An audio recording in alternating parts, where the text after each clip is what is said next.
নমস্কার বন্ধুরা, আজ আমি আপনাদের ফুটন্ত গরম জলে ভেন্ডিগুলো দিয়ে একটা অবাক করা নিরামিষ রেসিপি করে দেখাবো। তার জন্য এখানে আমি কয়েকটা ভেন্ডিকে আগে থাকতে একটু জলের মধ্যে ভিজিয়ে রেখেছিলাম। এখন এই জল থেকে ভেন্ডিগুলোকে আমি একটা পাত্রে তুলে নেব। ভেন্ডিগুলো একটা পাত্রে তুলে নিয়েছি।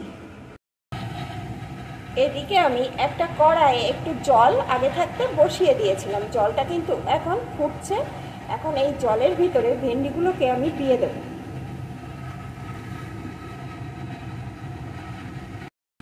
এই ফুটন্ত জলের ভিতরে ভেন্ডিগুলোকে আমি 2 মিনিট মতন এইভাবে রেখে দেব। বন্ধুরা প্লিজ এতক্ষণ ভিডিওটি যারা দেখছেন এখন একটা লাইক দিতে ভুলে গেছেন। প্লিজ বন্ধুরা একটা লাইক দিয়ে কিন্তু ভিডিওটি দেখতে থাকুন। 2 মিনিট মতন ভেন্ডিগুলো আমি এইভাবে হতে দিয়েছি। এখন আমি এই জল থেকে ভেন্ডিগুলোকে একদম সম্পূর্ণ জল ছেঁকে তুলে নেব।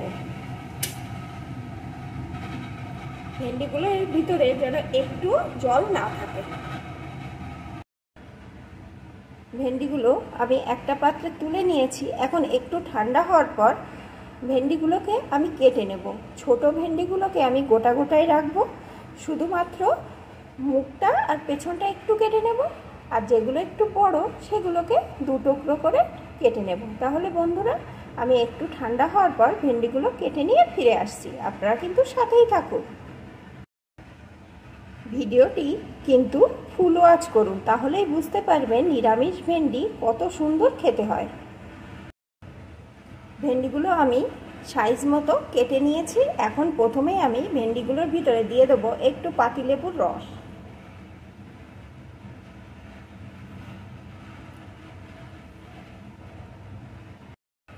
একটু লবণ, একটু হলুদ গুঁড়ো, একটু লঙ্কা গুঁড়ো, 1 টেবিল চামচ বেসন। এখন সমস্ত কিছু দিয়ে ভেন্ডিগুলোকে আমি সুন্দর করে মাখিয়ে নেব। অফ ক্যামেরায় আমি হাতের সাহায্যে সব কিছু দিয়ে ভেন্ডিটা সুন্দর মাখিয়ে নিয়েছি। এখন এইভাবে 5 মিনিট মতন রেখে দেব। তার মধ্যে এই রান্নার আমার যে মশলাটা লাগবে সেই মশলাটা আমি রেডি করে নেব।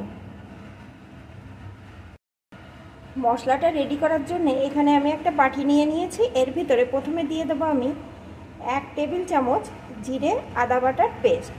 আবার এখানে জিরে আদা বাটা ছিল তাই আমি এখানে ব্যবহার করলাম। আপনারা চাইলে গুঁড়োটাও ব্যবহার করে নিতে পারেন। দিয়ে দেবো 1 টেবিল চামচ ধনে গুঁড়ো, একটু লঙ্কা গুঁড়ো। ঝালটা কিন্তু আপনারা আপনাদের স্বাদ অনুযায়ী দিয়ে নেবেন। পরিমাণ মতো হলুদ গুঁড়ো, স্বাদ অনুযায়ী লবণ। লবণটা কিন্তু ভেন্ডিতেও মাখানো আছে, সেই বুঝে এখানে লবণটা দিতে হবে। দিয়ে দেব সামান্য একটু জল। এখন মশলাটা সুন্দর করে মিশিয়ে নেব।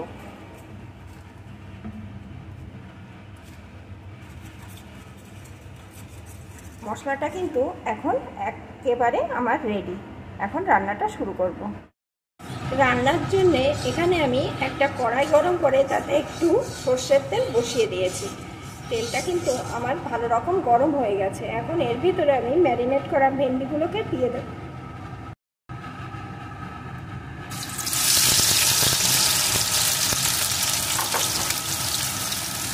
বন্ধুরা আমি সর্ষের তেলেই রান্নাটা করছি, আপনারা চাইলে কিন্তু সাদা তেলেও করতে পারেন। এখন ভেন্ডিগুলো আমি সুন্দর করে ভেজে নেব, একদম লাল লাল করে। ভেন্ডিগুলো এখানে আমার লাল লাল করে ভেজে নেওয়া হয়ে গেছে। এখন ভেন্ডিগুলোকে আমি তুলে নেব। ভাজা ভেন্ডিগুলো আমি তুলে নিয়েছি। এখন এই তেলের ভিতরে ফোড়নে দিয়ে দেবো একটা শুকনো লঙ্কা, একটু মৌরি। বন্ধুরা ফোড়নে কিন্তু এই রান্নায় মৌরিটাই দিতে হবে, তাহলে রান্নার আসল স্বাদটা পাবেন। ফোড়নগুলো সুন্দর করে আমি ভেজে নেব।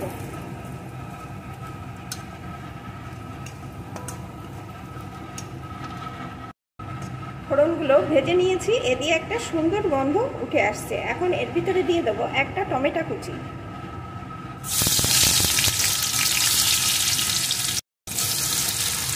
টমেটো কুচিটাও একটু ভেজে দেব।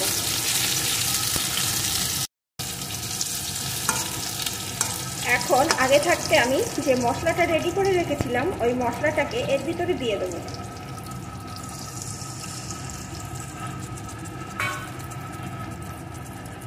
এখন মিডিয়াম টু লো আছে বেশ কিছুক্ষণ কষিয়ে নেব, তাহলে মশলাটা সুন্দর কষানো হয়ে যাবে আর টমেটোটাও সিদ্ধ হয়ে যাবে।